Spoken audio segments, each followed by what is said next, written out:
your radio, on TV, and online. This is The Bill Press Show. 12 minutes before the top of the hour, Wayne Pacelli from the Humane Society of America at the top of the next hour. Jason, tomorrow. Yes. The next debate. Is it tomorrow or Wednesday? Wednesday night. Wednesday night. You just can't wait, can you, I Bill? know. I know. I still need a little more time to recover from the last one. Can it get any lower than the last time? Oh yeah, I totally. I mean, I don't think that we've reached the true bottom of it. I think I would guess that depending on how pumped up Trump is, I mean, we can definitely go lower. I mean, over the weekend he accused Hillary Clinton of being on drugs at the town hall debate. Yeah, I mean, we keep on hitting new lows. It's not just the two women who came forward in the New York Times. I mean, I think the count is up to 9 now. Yeah, right. And as of yesterday afternoon, it was 9. And as the pressure increases, I mean, this is we keep on getting surprised, but we shouldn't keep on getting surprised. I mean, since June of 2015, it's just we've blown past all the kind of barriers we thought were erected in election cycles and civil society. And I don't know what it could be, but I could certainly – I mean, I think this is why some people are tuning out. There were fewer people who watched the second debate than watched the first, and they've made up their mind, and they also just can't deal with the stress. There's an anxiety level that you feel, and that's rarely a good way to motivate voters. So you'd have to think, if you were thinking where Donald Trump might go, right, more on Bill, more on Hillary allegedly attacking Bill's accusers, maybe more on Hillary herself, right? At one point he'd said she was cheating on Bill. He hasn't repeated that. Right. You mentioned the drugs. He did say they should both take a drug test. I mean, I guess on stage he could accuse her of being on some performance-enhancing drug. I mean, like coffee. Yeah. As none of us have right now.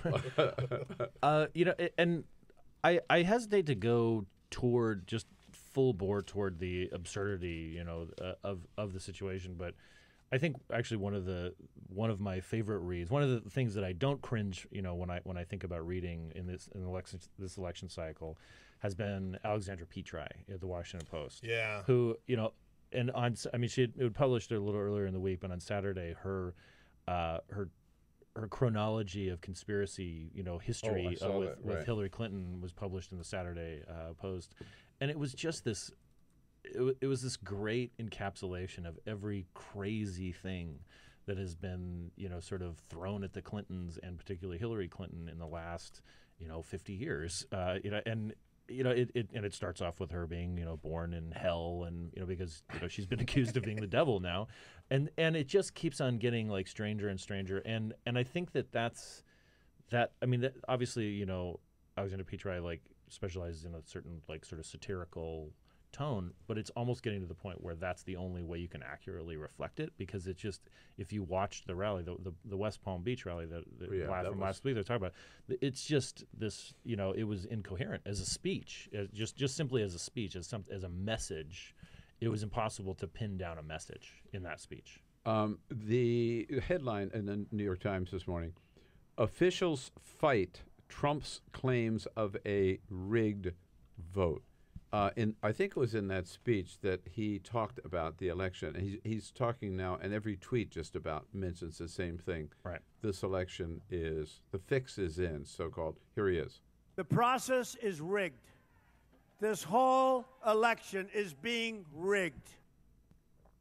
So is he going to accept the results of this election? Well, we are talking about one of the most litigious people in the history of the country. I mean, the lawsuits and the threats of lawsuits are prevalent throughout his history, whether they're for defamation of character, even though he's a public figure, which is very difficult to claim, or this is the latest letter to the New York Times threatening them with legal action.